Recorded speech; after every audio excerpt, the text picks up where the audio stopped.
అందరికీ నమస్కారం. నేను మీ దేవి. మిస్టర్ ఆరోగెంట్ 72వ భాగం. రచయిత వనజ గారు. నువ్వు బయటికి అందరికీ కనబడవే. నీ సెకలు, వేషాలు చాలానే ఉన్నాయని క్రిష్ అనడంతో అవన్నీ ఇష్టపడిన వాడి ముందే వస్తాయని అంది త్రిపుద అమాయకంగా రెప్పలు కొడుతూ. కదా! అయితే ఉండు ప్రమోద్‌ని పిలుస్తానని అతను ముందే మాట్లాడదువు గాని అని క్రిష్ ప్రమోద్‌ని పిలవబోతుంటే అతను చేయి పట్టుకొని ఆపేసింది త్రిపుద. మహిత, ప్రమోద్‌లను చూసిన శర్మగారు వాళ్ళ వైపు వస్తూ ఉంటే కోనేటి దగ్గర వీళ్ళిద్దరూ కనబడ్డారు. ఆ క్షణంలో ఆయన మొహం ఎర్రగా అవడంతో వాళ్ళ వైపే అడుగులు వేశారు. ఏవండీ! కన్నాకి ఫోన్ చేశారా? క్షేమంగానే వెళ్ళాడంట కదా! ఇక్కడంతా ఎలా ఉంది? అని హరిత కొడుకు మీద ప్రేమతో అడుగుతుంటే, నువ్వు వాడు కనుక సరిగ్గా మాట్లాడుంటే ఈ గారాబం చేసే చెడగొట్టేదానివి తెలుసా హరిత నీకు అనడంతో, అయ్యో రామ! నేనేం చేశానండి? పిల్లాడు తెలియని ఊర్లో ఎలా ఉన్నాడో ఏంటో అని కనుక్కోవడం కూడా మీకు తప్పైపోయిందని మహిత అంది. గుబ్బనంగా నవ్వుతున్న ప్రకాష్ గారు, నీకు నిజం తెలుసా? అయినా నువ్వు కూడా చూసే ఉంటావు కదా! త్రిపుర వాడిని ఎంత ప్రేమిస్తుందో అంత కఠినంగా కూడా ఉంటుంది. ఒక్కొక్కసారి వాడి గెలుపు కోసం కానీ నువ్వు దాన్ని కూడా మితిమీర్చే ప్రేమ చూపిస్తున్నావని అనడంతో, అక్కకు కొడుకే, నాకు కూడా సొంత కొడుకు కంటే ఎక్కువ. అయితే ఏంటిప్పుడు? ఇంకా చెప్పాలంటే కన్నా తర్వాతే మీరైనా, బృందైనా అని హరిత చెప్పేసరికి, నమస్కారం. మీ తల్లి కొడుకుల ప్రేమ. వాడు నిన్ను అసలు అమ్మ అని కాదు కదా, పిన్ని అని కూడా పిలవకపోయినా ఇంత చేస్తున్నావు. ఇక అలా పిలిచి ఒక్కసారి మాట్లాడితే ఇంక నువ్వు ఈ భూమి మీద నిలబడవేమో అని అనడంతో మూతి తిప్పుకున్న హరిత, మా మీద పడింది చాల్లే బావ. చెప్పండి కన్నా క్షేమంగానే వెళ్ళాడంటనా అని అడగడంతో, వాడేం చిన్న పిల్లాడు కాదులేవే. వెళ్ళే ఉంటాడు. ఇప్పుడు గనక నేను ఫోన్ చేశాననుకో, మళ్ళీ ఏదో ఒక గొడవ లేదా విసుగ్గా ఫీలయ్యి పంతానికి పోతాడు. అక్కడ చూసుకోవడానికి అందరూ ఉన్నారని అనడంతో, అవునులే అది నిజమే అంటూ పనుల్లో పడిపోయింది హరిత. ప్రకాష్ గారు మాత్రం ఒక పక్క తన బిజినెస్‌లను హ్యాండిల్ చేస్తూనే, క్రిష్ ఇచ్చిన ఐడియా ప్రకారం ఎలా పాలిటిక్స్‌లోకి వెళ్ళాలని, ఓన్‌గా వెళ్ళడం బెటరా? లేదంటే ఎవరి హెల్ప్ అయినా తీసుకోవడం అని ఆలోచిస్తుండగా, ఆయనకొచ్చిన అనుమానం క్రిష్ తన బిజినెస్‌ల పట్ల కొంచెం కూడా శ్రద్ధ చూపించడం లేదు. మరి తన తర్వాత తన వ్యాపారాలన్నిటికీ అధినేత ఎవరు అని. బృందా, ఆర్య నీకేమైనా ఫోన్ చేశాడా అమ్మా? అని అడగటంతో కవిత, అసలు వాడికంత సినిమా లేదులే అనుకుంటూ, లేదత్తయ్య నాకు చేయలేదని నార్మల్‌గా చెప్పింది బృంద. టిఫిన్ చేస్తున్న నరేంద్ర దగ్గరికి వెళ్ళి, అసలు మీకిది కరెక్ట్‌గానే ఉందా? కొత్తగా పెళ్ళైన వాడిని పని మీద వేరే ఊరికి పంపించారు. వాడు వెళ్ళి 3 రోజుల పైనే అవుతోంది. ఇంటికి రమ్మని చెప్పండని కవిత అడుగుతూ ఉంటే, నేనే పని మీద పంపానులే. రేపు నైట్‌కి వచ్చేస్తాడు. అయినా ఇంతకు ముందు కూడా ఫ్రెండ్స్‌తో టూర్‌లు అంటూ నెలలు నెలలు వెళ్ళేవాడు కదా! అప్పుడు ఈ ఈ క్వెషన్స్ అడగలేదే అని వాడిని అని ఆయన అనడంతో, అప్పుడంటే వాడికి ఇంకా పెళ్లి కాలేదు. ఇప్పుడు ఇంటి దగ్గర ఒక భార్య ఉంది కదా! ఆ మాత్రం తెలీదా వాడికి అని అనడంతో, రేపు రాత్రికి వచ్చేస్తాడులే అని చెప్పి బృందా వైపే ఒక లుక్ ఇచ్చి మళ్ళీ తినడంలో పడిపోయాడు నరేంద్ర. బృంద అత్త, మామ గార్లతో కాలేజ్ గురించి చెప్పేసరికి, నరేంద్ర కంటే ముందే నువ్వు కాలేజ్‌కి వెళ్లి చదువుకో, మాకేం అభ్యంతరం లేదు. ఇంకో సంవత్సరే కదా నీ చదువు అని కవిత అంటే, 6 నెలలే అత్తయ్య అని, ఇంకా తర్వాత నేను ఎంబీఏ చేయాలనుకుంటున్నానని చెప్పింది బృంద. సరే అమ్మా నీ ఇష్టం. వాడికి చెప్పావా అని అడగబోతే, నరేంద్రని ఆపి, ఆర్యకి నేను చెప్తానులే తనని కాలేజ్‌కి వెళ్ళమని బృందను పంపేశాక, కవిత నీతో ఒక విషయం గురించి మాట్లాడాలన్నాడు నరేంద్ర. ఏంటండి అని అంటే, నీకీ అమ్మాయి కుటుంబం నచ్చిందా అనడంతో, నచ్చకపోవడానికి ఏముందండి. డబ్బు, పేరు, పలుకుబడి పక్కన పెడితే మంచి కుటుంబం, సాంప్రదాయమైందని అంటే, కృష్ణ చూసావు కదా! అని ఆయన అడిగితే, ఆ! కానీ పాపం ఆ అబ్బాయికి రీసెంట్‌గా యాక్సిడెంట్ అయిందంట కదండీ! అని ఆమె విచారం తెలుపుతూ ఉంటే, ఇప్పుడు నడవగలుగుతున్నాడులే. అవన్నీ కాదు. క్రిష్ మీద నీ అభిప్రాయం ఏంటని ఆయన గుచ్చి అడగటంతో, చూడటానికి బావున్నాడు. సామర్థ్యం ఉన్నవాడిలాగా కనిపిస్తున్నాడు. నాకే కనుక ఇంకో కూతురుంటే ఖచ్చితంగా వాళ్ళ ఇంటికే కోడల్ని చేసేదాన్నండి అని చెప్పింది కవిత. సత్య అయినా మనకి కూతురు లాంటిదే కదా! నేను, సురేంద్ర ఈ విషయం గురించి మాట్లాడుకుంటాము. సత్యని బృంద అన్నయ్యకిస్తే ఎలా ఉంటుందా అని నరేంద్ర చెప్పేసరికి వెంటనే కవితకు కూడా పోలిక కుదరదు. ఎందుకంటే ఆ అమ్మాయి కాస్త పాష్‌గా ఉంటుంది. అందరూ కలిసిపోయి ఉండొచ్చు అనుకుంటూ, అబ్బాయి వాళ్ళకి ఇష్టమైతే నాకెందుకు నచ్చదండి అని అనేసరికి, సరే ఈసారి ఎప్పుడైనా ప్రకాష్ వైఫ్ కాల్ చేస్తే ఈ విషయం గురించి ఒకసారి హెచ్చరించు అని చెప్పి తన పార్టీ ఆఫీస్‌కి వెళ్ళిపోయాడు నరేంద్ర. మిగతా మినిస్టర్స్ ఏవో గుసగుసలు మాట్లాడుకొని నరేంద్ర వెళ్ళడంతోనే ఆపేసరికి, ఏంటని ఇతను అడిగినా కూడా ఎవరు చెప్పలేదు. వచ్చే సంవత్సరం ఎలక్షన్స్‌కి ఇప్పటి నుంచే మనం ప్రచారం మొదలు పెట్టాలని నరేంద్ర చెప్పడంతో, ప్రచారం మొదలు పెడతాం బానే ఉంది.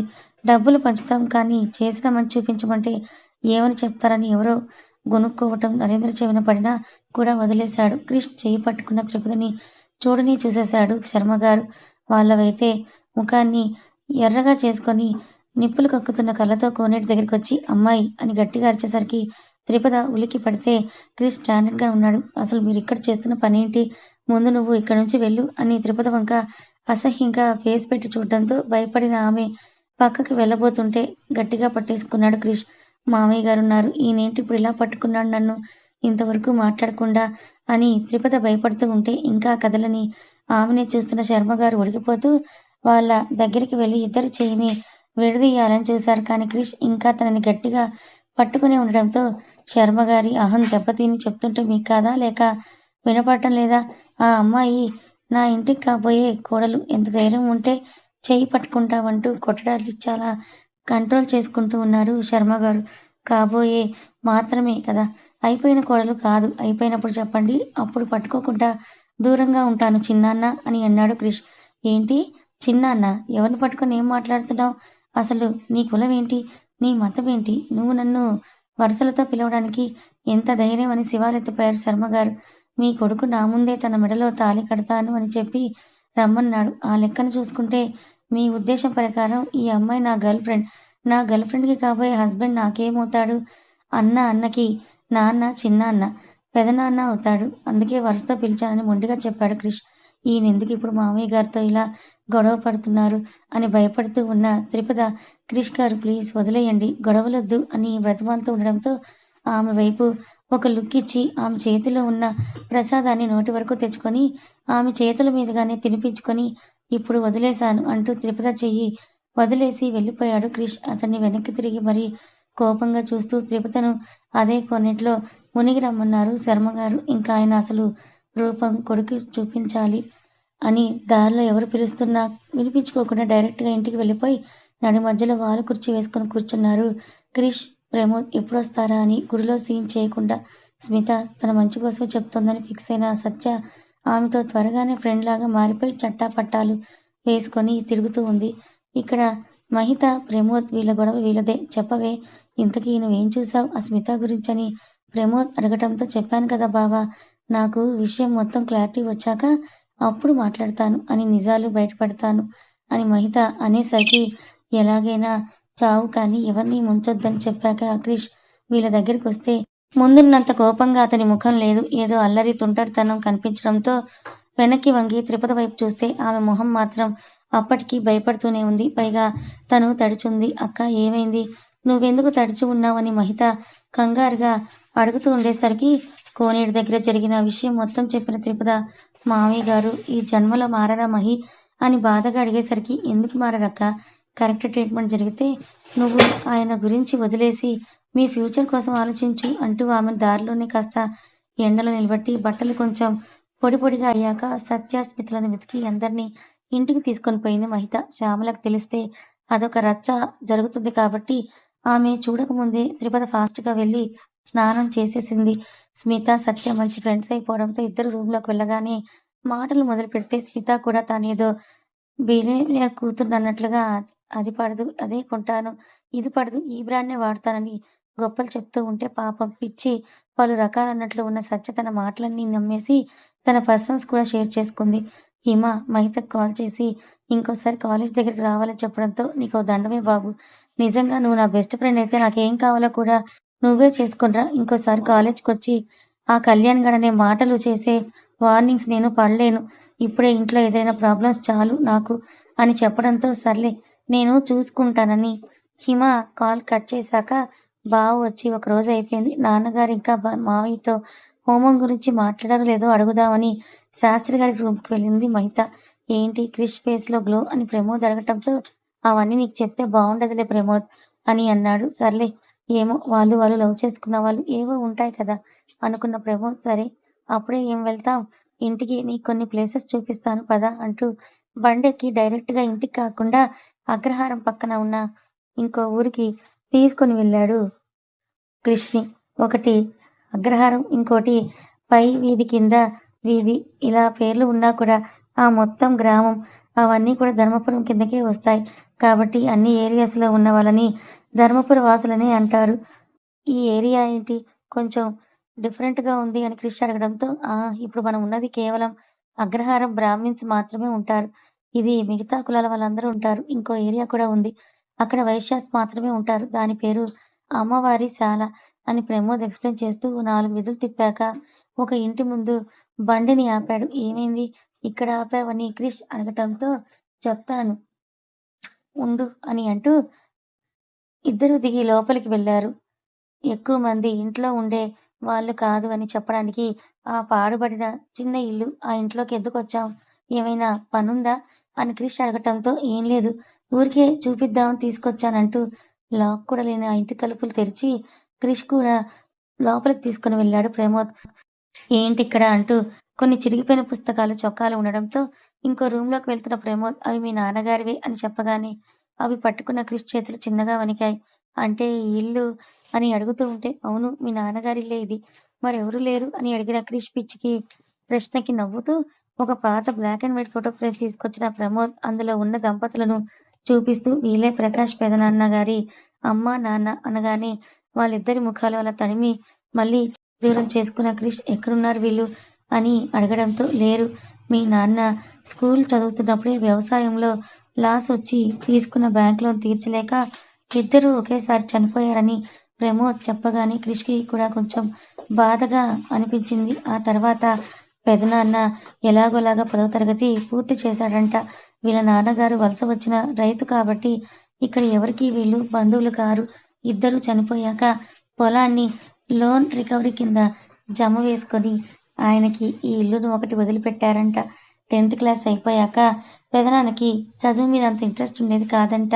కానీ మామయ్య వల్ల ఇంటర్ పూర్తి చేసి ఆ తర్వాత చిన్న చిన్న పనులు ఏవైనా ఉంటే వెళ్ళేవారట అని ప్రమోద్ చెప్తుండేసరికి అలా చదువుకొని ఆయన సోమరిలా ఉన్న ఆయన ఈరోజు 10 మంది దండం పెడుతుంటే 100 మందికి ఉద్యోగాలిచ్చే పొజిషన్‌లో ఉండి ఎంత దర్జాగా దర్పంగా ఉన్నారు అని క్రిష్ ఆలోచిస్తుంటే అతని ఒంటి మీద రోమాలు నిక్కబొడుచుకున్నాయి. కానీ ఆయన్ని అలా తీర్చిదిద్దింది ఎవరో తెలుసా? పెద్దమ్మ.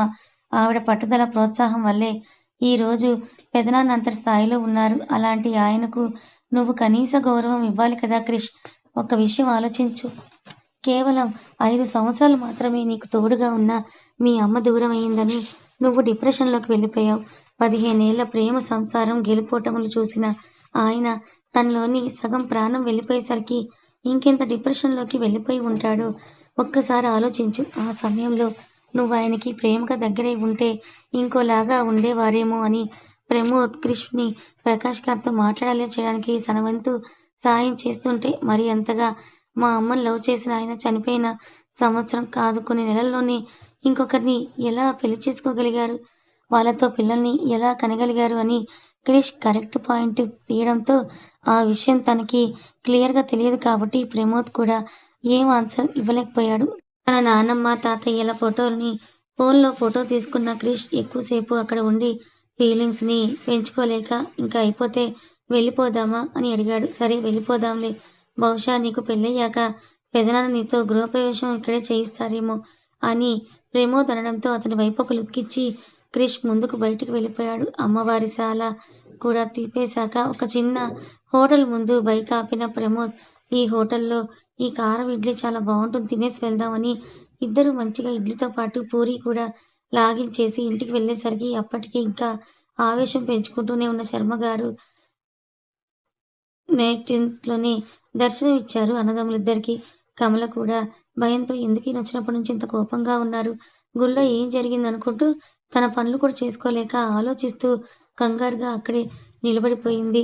నవ్వుతూ వస్తున్న ఇద్దరిని చూసి శర్మగారికి కోపం ఇంకా నసాలానికి అంటడంతో ప్రమోద్ రావడంతోనే అతని మీదకి కొట్టడానికి శర్మగారు చేయెత్తేలోపు ప్రమోద్‌ని పక్కకు లాగేసిన క్రిష్ మీ ఎత్తున్న కొడుకుని కొట్టడం కరెక్ట్ కాదేమో చిన్నాన్న అని మళ్ళీ అనేసరికి చిన్నాన్న అన్న పిలుపుకు తన దెబ్బ ప్రమోద్ మీద పడకుండా చేసినందుకు రెండింతలు కోపాన్ని పెంచుకుంటూ ఇవి మా కుటుంబ వ్యవహారాలు.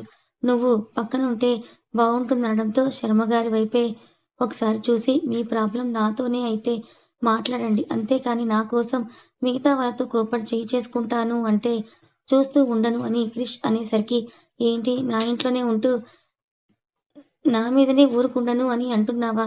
ఎంత ధైర్యం? ఏం చేస్తావు? అంటూ గట్టిగా అరుస్తుండేసరికి ఇద్దరి మధ్య గొడవ జరుగుతుందేమోనని భయపడిన కమల, ప్రమోద్ చెరొకరిని పట్టుకుంటే, ప్రమోద్ ఇదంతా నువ్వు చేశావురా! అసలు వీడిని ఇంటికి ఎందుకు తీసుకొని వచ్చావని ఆవేశంగా అడగటంతో రీజన్ చెప్పాను కదా నాన్నగారు అని ప్రమోద్ అంటే పెళ్ళయ్యాక నీ భార్యని కంట్రోల్‌లో పెట్టుకోవడం నీ సామర్థ్యం అవుతుంది కానీ, ఎవరికో భయపడి ఈ అనామకుడిని ఇంటికి తీసుకొచ్చావా అని శర్మగారు అనడం ఆలస్యం. చాలా ఆపండి అని గట్టిగా అరిచింది కమల. కథ కొనసాగుతుంది. స్టోరీ ముందు ముందు ఇంకా బావుంటుంది.